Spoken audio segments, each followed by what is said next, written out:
오늘의 말씀은 창세기 37장 11절 말씀입니다. 그의 형들은 시기하되 그의 아버지는 그 말을 간직해 두었더라. 아멘. 인류와 이류를 나누는 여러 가지 기준이 있겠지만 때로는 아주 거창한 것보다는 작은 디테일한 부분이 인류와 이류를 나누게 할 때가 있어요.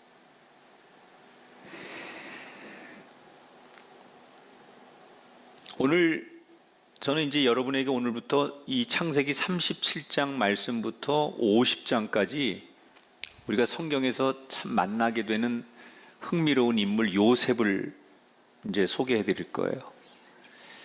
요셉의 아버지가 야곱이잖아요. 야곱하고 요셉의 공통점이 있어요.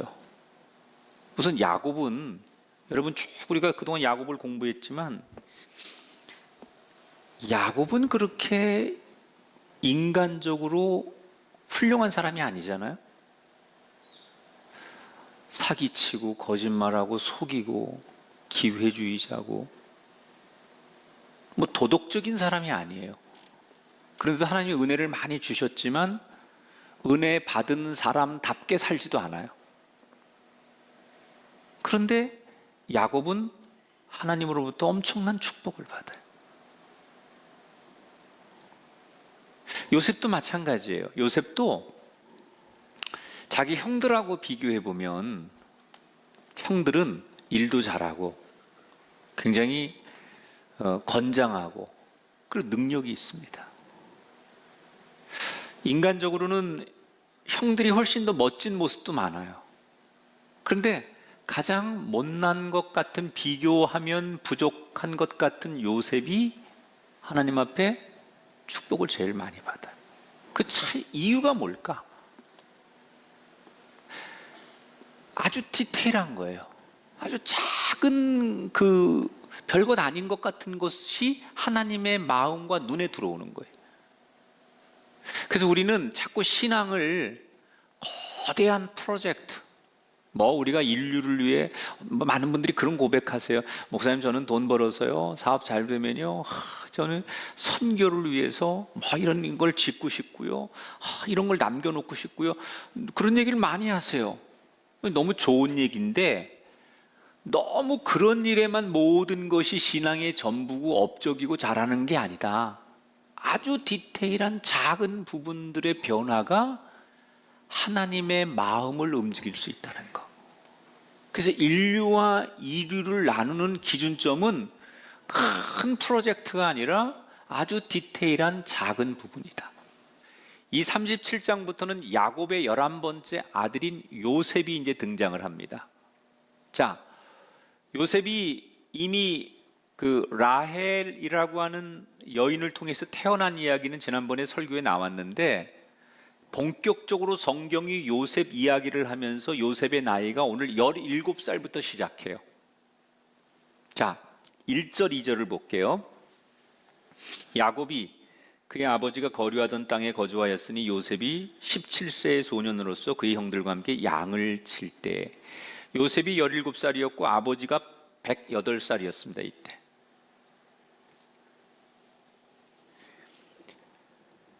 이 당시의 기준으로 17이면 성인입니다. 밖에 나가면 성인 취급을 하고 성인처럼 살아요. 그런데 요셉은 집에서 성인 대우를 못 받아요. 특히 그 위에 형들이 보통 루벤이나 시몬, 유다 이런 형들이 다 20대 중후반 그 정도 된 나이니까 나이 차이가 좀 나는 요셉은 실제로 막내거든요. 사실상 막내야. 물론 요셉 밑에 친동생인 엄마 라헬이 난 베냐민이 있죠. 베냐민. 그러나 그 당시에 요셉이 17살일 때 베냐민은 갓난아기니까 실제로 막내와 다름이 없는 거예요. 그래서 배다른 형들이 이 요셉을 애취급합니다. 별로 이렇게 형들이 인정을 안 해요. 그 이유 중에 하나가 뭐냐? 아버지 야곱의 편애가 심합니다. 야곱은 정말 자기가 여러 부인 중에 제일 사랑하는 여자가 라헬이었잖아요. 근데 그 라헬이 일찍 죽어요. 그래서 그 라헬이 없는 자리에 라헬에게서 태어난 요셉을 라헬의 빈자리라고 생각하고 항상 요셉을 편애하죠. 얼마나 노골적으로 요셉을 편애했는지 오늘 성경에 이런 일까지 증언합니다. 3절에 보니까 요셉은 노년에 얻은 아들이므로 이스라엘이 여러 아들들보다 그를 더 사랑함으로 그를 위하여 채색 옷을 지었더니, 여기서 채색 옷이라는 것은 당시에 왕족들, 그런 사람들이 입는 옷이에요. 요즘 말로 말하면 세계적인 명품이야. 이거는 사고 싶어도 잘 못 사요. 수천만 원 하는 옷이에요. 예를 들면 그런 옷을 아버지 야곱은 누구에게만 사줬다고요? 요셉에게만 그런 옷을 입히는 거예요.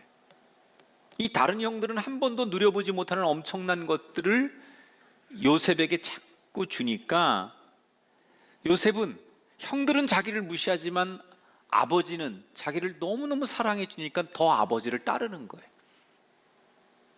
그래서 밖에 나갔다가 저녁에 돌아오면 다른 아들들은 다 그냥 각자 자기 방에 들어가서 말 없이 그냥 지내는데, 이 요셉은 아버지 옆에 탁 달라붙어 가지고 하루 종일 바깥에서 있었던 일을 미주알 고주알 다 얘기하는 거예요. 얘기를 하다 보면 어디까지 얘기를 하느냐, 형들이 바깥에서 했던 일까지 얘기를 하는 거예요.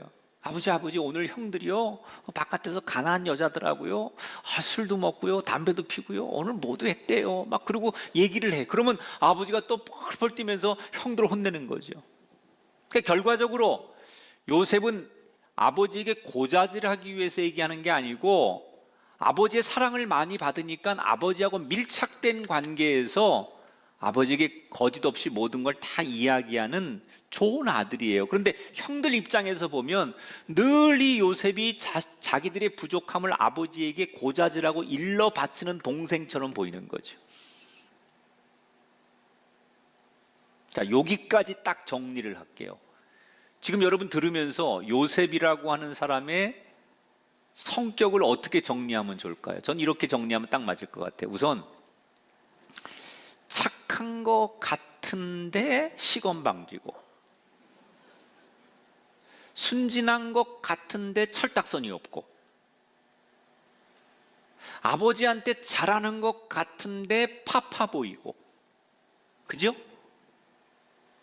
그러니까 딱 요셉이라고 하는 인물을 오늘 37장에 등장하는 걸 분석해 보면 딱 이 정도의 성격이에요. 그러니까 이런 요셉을 보는 형들은 요셉이 짜증나는 거예요.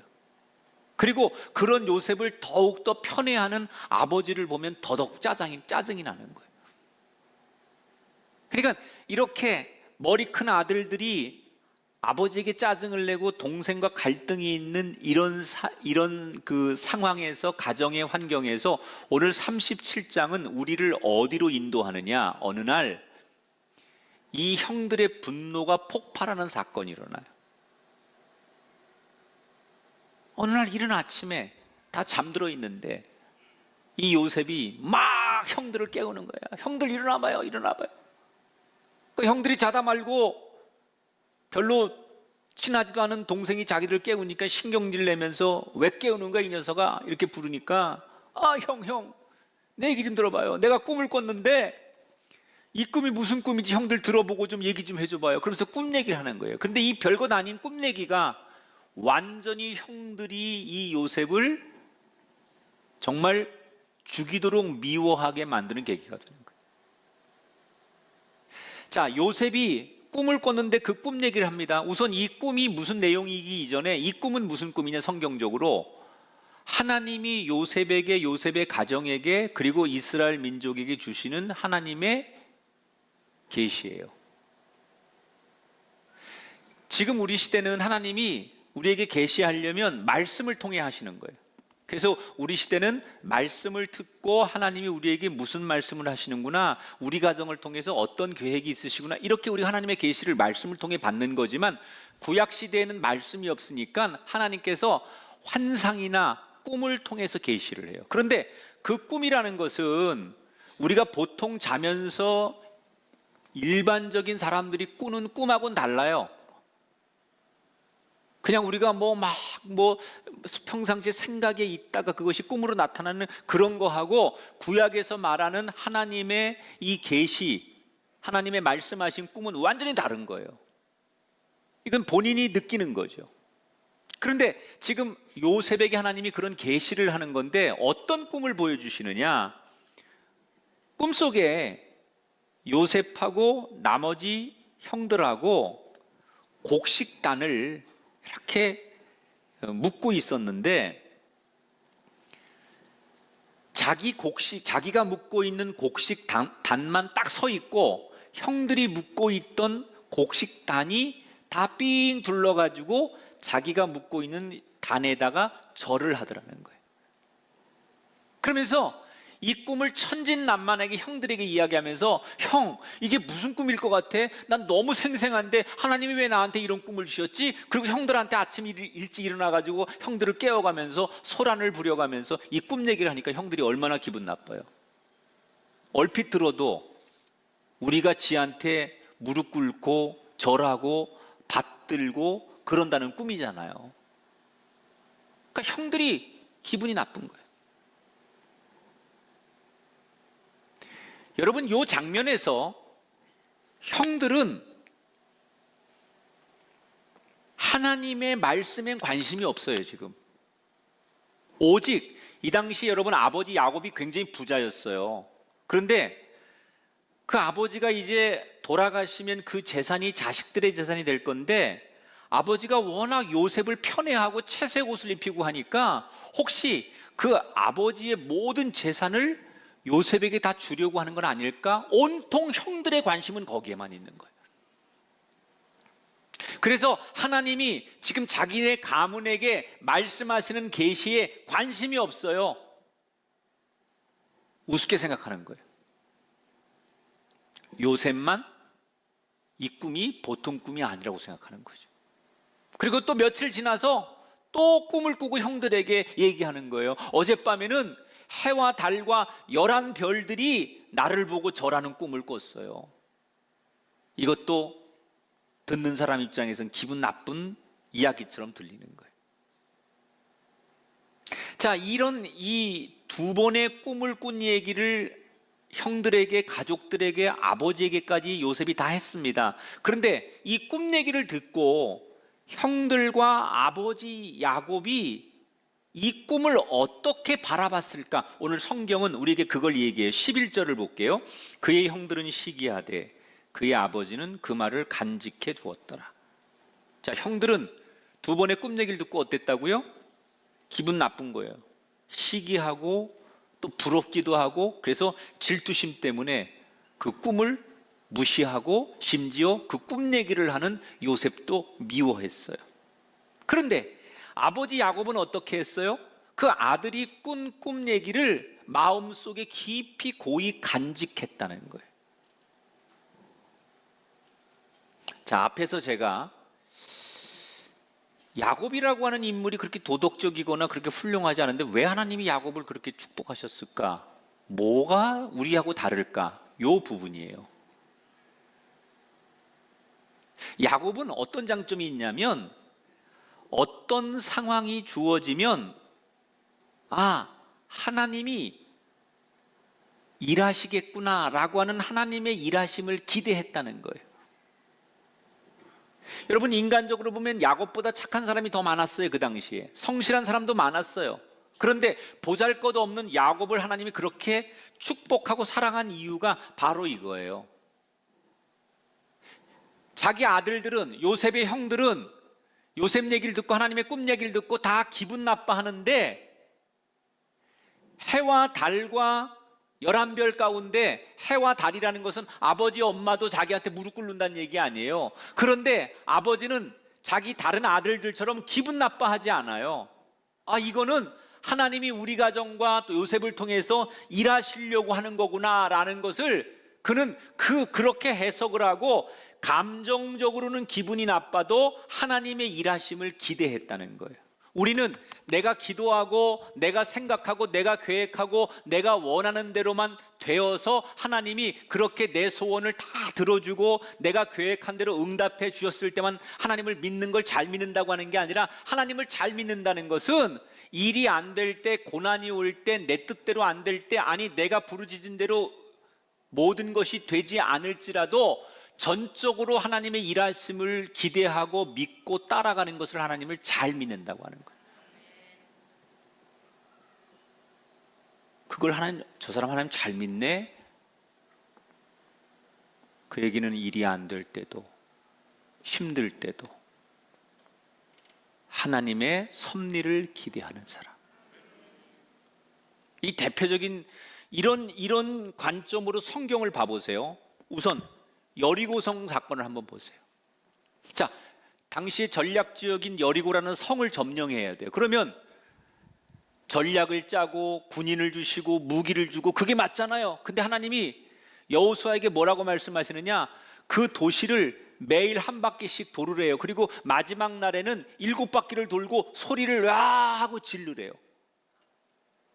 아니, 이런 말도 안 되는 소리를 하나님이 하셨어요. 여호수아에게. 지금 전쟁을 하는 여호수아에게 말도 안 되는 얘기를 하셨어요. 그런데 이 말도 안 되는 이야기를 여호수아가 또 따라요. 순종해요. 왜 여호수아는 이 말도, 우리가 들어서도 말도 안 되는 이야기를 따라서 순종했을까요? 여호수아는 하나님을 잘 믿는 사람이었어요.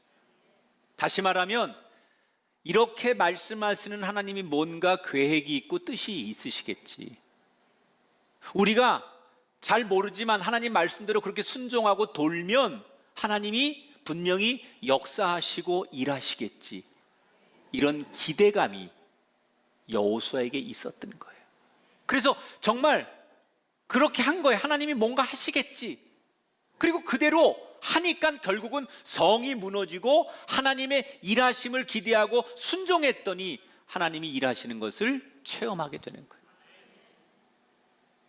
그러니까 우리가 좋은 일이든 나쁜 일이든, 우리가 지금 행복하든 불행하든 내 삶의 환경과 상관없이 먼저 하나님의 일하심을 믿고 기대하고 따르는 사람을 하나님은 기억하시고 그런 사람을 통해서 역사하신다는 거예요. 그러니까 하나님 잘 믿는다는 건 뭐예요? 내가 지금 너무 힘들고 내 뜻대로 안 되어도 하나님의 일하심을 여전히 기대하고 그 말씀에 순종하는 사람을 통해서 하나님은 결국 역사하시더라는 거예요.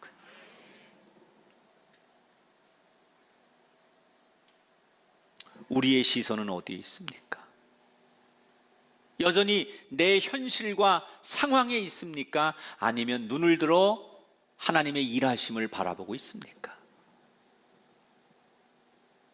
오늘 여러분 모두 하나님의 일하심을 마음속 깊이 간직하고 기대하고, 하나님이 지금 우리 가정에, 내 자녀에게 또는 내 인생에, 그게 건강이 됐든 물질이 됐든 또 삶의 이런 환경적으로 어떤 어려움이 있을지라도 내가 하나님의 그 섭리를 기대합니다. 하나님의 일하심을 기대합니다. 하나님의 계획을 기대합니다. 이렇게 하나님 잘 믿는 여러분 되셔서 그런 작은 차이 때문에 여러분을 위해 부어주신 하나님의 은혜가 더 크게 되기를 축원합니다. 따라합시다. 하나님, 나와 우리 가정을 향한 일하심을 기대합니다. 아멘 하십시다. 할렐루야.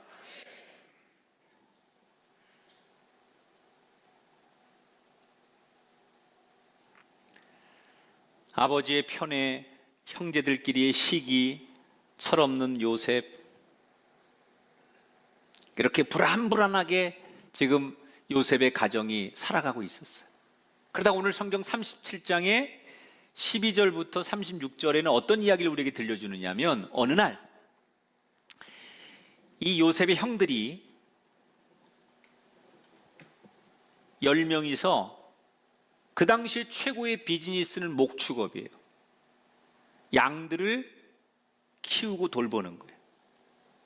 그런데 이 중동 땅은 풀이나 물이 넉넉하지 않으니까 그런 곳을 찾아가는 거예요.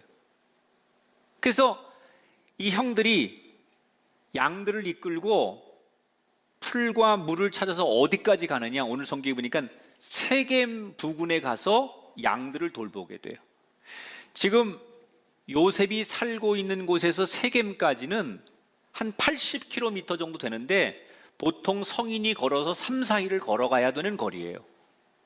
근데 그곳에 이제 형들이 가서 양을 치고 있는데 아버지 야곱이 어느 날 요셉을 부르더니, 집에 있는 요셉을 부르더니, 요셉아 요셉아, 형들이 잘 있는지 너무 궁금하구나. 왜 아버지 야곱은 형들이 잘 있는지 궁금했을까요? 가장 큰 이유는 세겜이라는 곳이 이 야곱의 가정에게는 그냥 지나칠 수 없는 데잖아요. 딸 디나가 성폭행을 당해서 그 아들들이 그 세겜 지역에 가서 모든 사람을 살육하고 약탈한 도시가 세겜 아니에요. 그러니까 그 세겜엔 끔찍한 막 살인과 피 흘림의 사건이 있었는데 아들들이 겁도 없이 지금 그 부근에 가서 양을 치고 있으니 무슨 보복을 당할 수도 있지 않을까라고 하는 걱정. 지금처럼 전화가 되고 뭐 소식을 금방 전할 수 있는 데가 아니니까 불안해서 견딜 수 없는 야곱이 집에 남아있던 막내 아들 요셉한테 형들한테 좀 갔다 와봐라, 잘 있는지. 그래서 옷도 좀 싸주고 먹을 것도 좀 싸가지고 아버지 심부름으로 배낭을 메고서 형들이 이 양을 치는 세겜을 가는 거예요. 그 세겜에 도착했는데 형들이 없어. 사람들한테 물어보니까 얼마 전까지 여기 있다가 또 다시 양들을 이끌고 저 도단이라고 하는 곳으로 갔다는 거예요. 그래서 또 그 형들이 갔다고 하는 도단까지 또 걸어가지고 집을 떠난 지 5일 만에 드디어 형들이 있는 곳을 찾아가게 돼요. 자, 요셉은 아버지 심부름이고 천진난만하니까 그래도 내 형들이니까 오랜만에 형들을 만난다는 기대감 때문에 환한 미소를, 천진난만한 미소를 띠고 형들을 향해 막 뛰어가는 거예요. 그런데 형들이 저쪽에서 보니까 자기들이 그렇게 미워하고 별로 반갑지 않은 동생이 오는 거예요.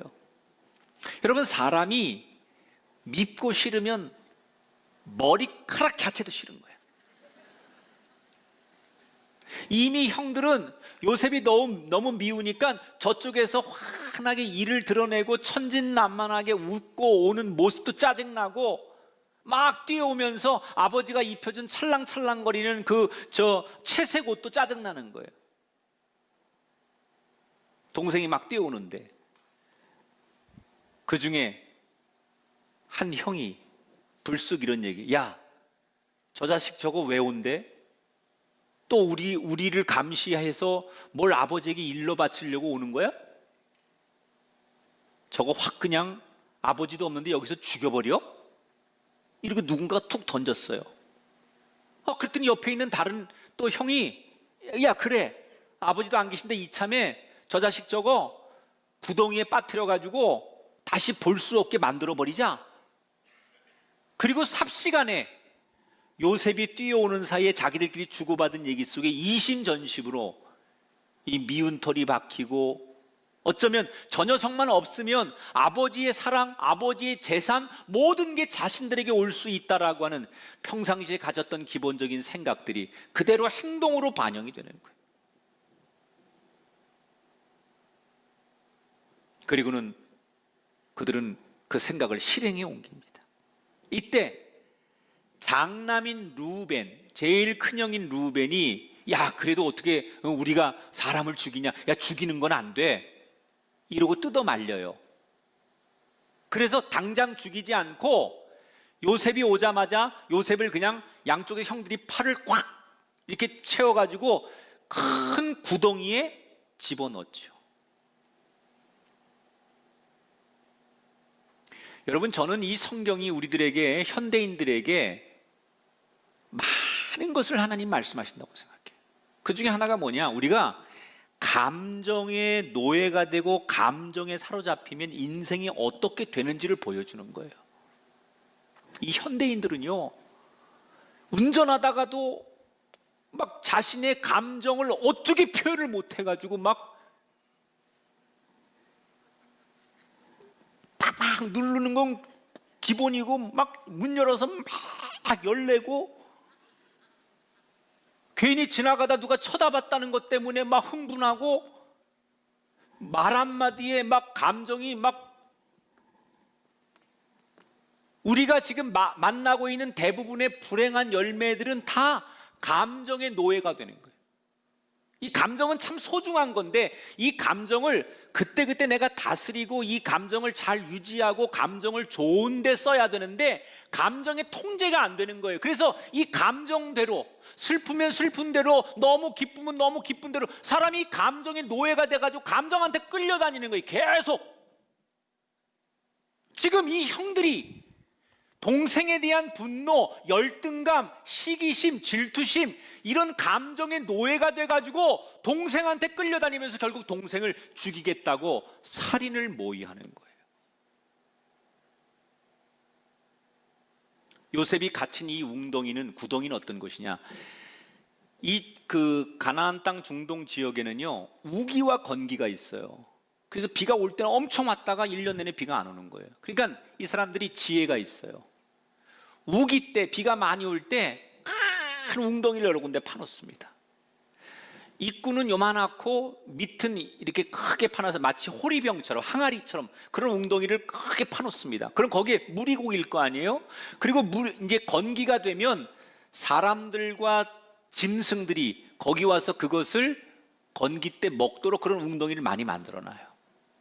근데 이건 워낙 깊이 파놓기 때문에 사람이 들어가면 혼자 나오지 못하는데 요셉이 이 웅덩이에 형들에 의해서 갇혔을 때는 건기예요. 그래서 물이 하나도 없을 때예요. 동생을 거기다가 웅덩이에 빠뜨리고 동생이 싸운 보따리에서 음식을 꺼내 먹으며 낄낄거리는 형들의 모습을 연상해 보세요.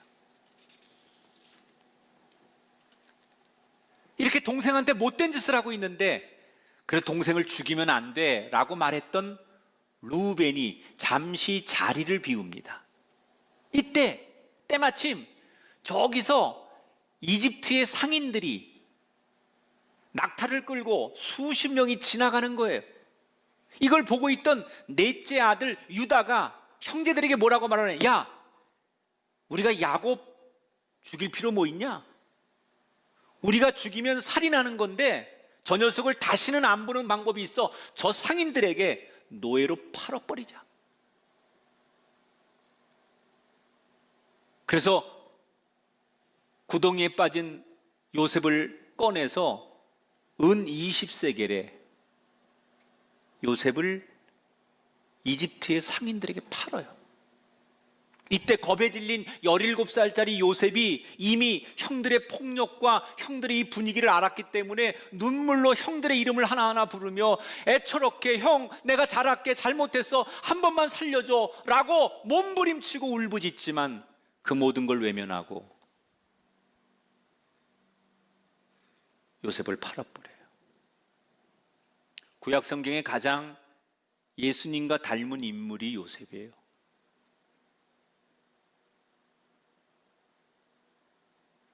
그래서 요셉은 어처구니 없게 종으로 팔려가죠. 그리고 이 형들은 그 동생이 입고 있던 채색 옷을 벗겨서 숫 양의 동물의 피를 거기다 막 묻히고서는 집에 가서 아버지 야곱에게 슬픈 연기를 하죠. 아버지 어떡하면 좋아요? 요셉이 들판에서 들짐승의 공격을 당해서 죽은 것 같아요. 이거 요셉 옷 맞지요? 그러면서 슬픈 연기를 하지요. 이미 기력이 쇠하고 총기를 잃은 야곱은 이 아들들의 연기에 완전히 휩쓸려서 요셉이 정말 죽었다고 생각하는 거예요. 여러분 보세요. 야곱이 평생 자기가 원하던 것을 손에 쥐기 위해 심지어 장자권을 빼앗기 위해 아버지와 형을 속였던 이 야곱이 이제는 자기 자식들에게 속는 아버지가 돼요. 여러분 참 신기하죠? 하나님은요 우리 죄는 용서하시지만 대가는 반드시 치르게 하신 분이에요.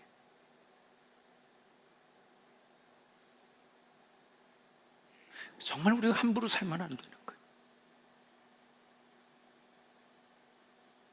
이때부터 야곱은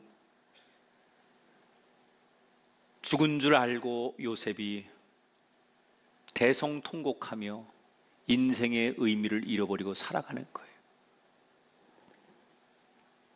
자, 이제 오늘 설교를 마무리하면서 여러분에게 이렇게 한번 제가 물어볼게요.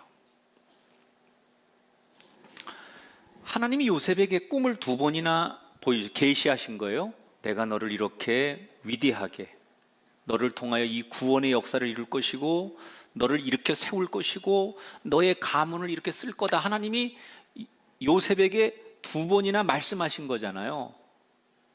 그러면 여러분, 우리 상식으로는 하나님께서 요셉을 축복하겠다고 그렇게 계시를 하셨다면 요셉은 어떻게 살아야 될까요? 어떤 인생으로 펼쳐져야 될까요? 하는 일마다 잘 되고 형통하고 승승장구하고 그래야 되는 거 아니에요? 하나님이 요셉을 정말 모든 사람 앞에 존귀하게 가장 크게 쓰시겠다고 꿈을 통해서 2번이나 말씀하셨어요. 그럼 당연히 그 다음에 요셉의 인생은 시온의 대로가 열려야 하고 주변의 모든 악한 것들이 다 사라지고 형통해야 되는 거 아니에요? 우리 상식에는.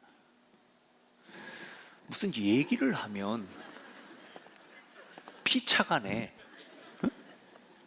내가 무슨 볏집들하고 지금 얘기하는 것도 아니고. 그렇죠? 그런데 삶은 거꾸로예요. 요셉은 어떻게 됩니까? 우리 상식하고 전혀 반대로 되는 거예요. 승승장구는커녕 모든 것을 다 잃어버려요.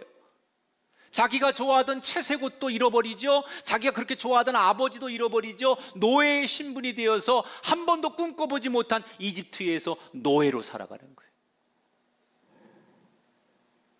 여러분, 요셉이 얼마나 슬프고 얼마나 기가 막히고 얼마나 눈물이 났겠어요.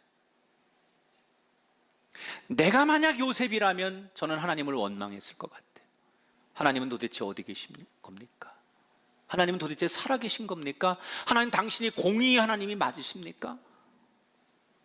우린 분명히 그럴 거예요. 그런데 요셉이 이때 우리와 다른 디테일한 게 하나 있었어요. 이때 요셉이 잘한 게 있었어요. 이 최악의 순간에도 하나님을 붙들기 시작했어요. 내가 어쩌다 이렇게 되었을까 한탄하고 좌절하고 원망하고 증오하고 이렇게 하지 않고 대신 그 상황에서 하나님을 바라보고 하나님의 이름을 부르고 기도하기 시작했어요. 여러분, 요셉의 이야기가 창세기 37장에서 50장까지 나와요. 오늘 31장 말고도 많은 요셉의 이야기, 심지어 이집트에 가서 감옥에 가기도 하고 누명을 쓰기도 하고 별의별 일이 다 있을 때 이 요셉 이야기가 나오는 성경에서 어느 한 구석에도 요셉이 한탄하고 부정하고 절망하고 이런 얘기가 단 한 군데도 안 나와요. 기가 막힌 삶의 웅덩이에 빠질 때마다 그는 기도하고 하나님을 바라봤어요. 이렇게 요셉은 자신의 삶의 웅덩이에 빠지면 빠질 때마다 그런 고난과 좌절의 삶을 경험하며 조금씩 조금씩 멋있게 성숙해져 가는 거예요. 그것이 결국 훗날 인류 역사에 요셉이 인류 인생이 되는 거예요. 여러분, 예수 믿는다고 갑자기 저와 여러분의 현실이 좋아지지 않습니다. 예수를 믿어도 문제는 그대로고 우리가 신앙생활 열심히 하고 봉사하고 온 가족이 교회 가서 11조도 하고 하나님 뜻대로 말씀대로 순종하고 사는데 우리의 삶의 문제는 오히려 더 큰 문제가 우리를 힘들게 할 때도 있어요. 예수 잘 믿으면 하나님 복 받는다고 하지 않았습니까? 근데 우리 예수 잘 믿으려고 하고 예수 잘 믿었다고 생각하고 지금도 예수 잘 믿고 있고 교회 생활 잘하고 있는데 왜 우리의 삶의 환경은 하나도 바뀌지 않습니까? 그리고 내 삶의 고난은 심지어 더합니까? 이렇게 우리는 질문하죠. 이게 요셉과 우리의 차이예요. 일이 안 될 때 원망하는 우리의 삶과 다른 요셉. 하나님은 내가 일이 안 될 때도, 내가 삶의 고난의 길을 걸을 때도 나와 함께하고 계십니다. 그리고 하나님은 내가 바닥의 웅덩이에 빠질 때 더 좋은 것을 이미 계획하고 계신 거예요. 제가 시간이 없어 설교를 다 깊이 못 가는데, 이 요셉이 빠진 그 웅덩이, 이건 웅덩이는 인간적으로는 그냥 그를 가두는 곳, 이집트에서 감옥은 그가 떨어지는 곳, 그거잖아요. 그런데 여러분, 하나님의 세계에서는 우리를 하나님이 축복하시기 전에 바닥을 치게 하세요. 바닥까지 떨어진 사람은 바닥을 딛고 일어섭니다. 그런데 바닥을 디뎌보지 않은 사람은 재기하지 못해요. 아직도 이 바닥을 딛고 일어서는 하나님의 섭리를 모르는 사람은 여전히 세상 것에 대한 기대가 있는 거예요. 발버둥을 친다고 그러죠. 바닥에 안 닿으려고 발버둥을 치는 거예요. 아직 바닥까지 내려가 보지 않은 사람, 이 바닥까지 내려가 보면요, 세상이 별거 아니거든요. 바닥까지 떨어져 본 사람은요, 야, 돈이 그렇게 중요한 게 아니구나. 바닥까지 떨어져 본 사람은요, 성공하고 인생의 야망, 그게 그렇게 중요한 게 아니라는 걸 알아요. 근데 바닥에 안 떨어져 본 사람은 그거 없으면 죽는 줄 아는 거예요. 그래서 하나님 앞에 크게 쓰임 받는 사람은 바닥에 떨어져 봐요. 바닥을 경험하시는 분이 계시다면 여러분 축복받은 거예요. 바닥을 경험하고 계시다는 것은 여러분 이미 올라갈 수 있는 가능성을 하나님이 주시는 거예요. 요셉은 웅덩이, 감옥, 좌절이라고 하는 바닥을 치고 일어서는 거예요.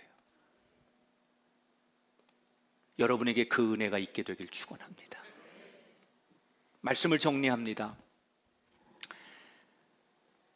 우리의 시선을 눈에 보이는 현실에 둘 것이냐, 아니면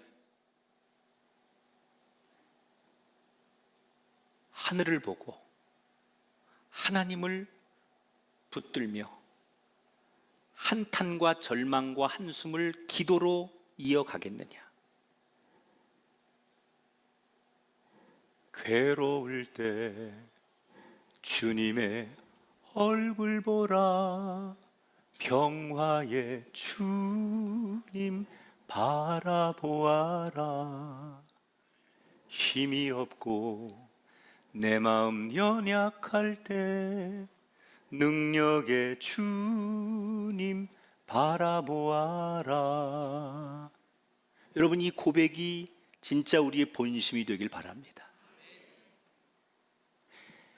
인류악기와 이류악기는 아주 작은 부분에서 차이가 나는 거예요. 인류의 인생과 평범한 인생도 아주 작은 디테일한 부분에서 차이가 나는 거예요. 오늘 야곱도 요셉도 뭐 굉장해서 인류가 되고 이류로 되는 게 아니라 그 작은 부분, 특별히 오늘 하나님 우리에게 두 가지를 말씀하셨어요. 한번 따라합시다. 감정의 노예가 되지 말고 하나님의 일하심을 기대합니다. 따라합시다. 절망될 때 하나님을 부릅시다. 아멘. 바닥은 나를 일으키겠다는 하나님의 신호예요.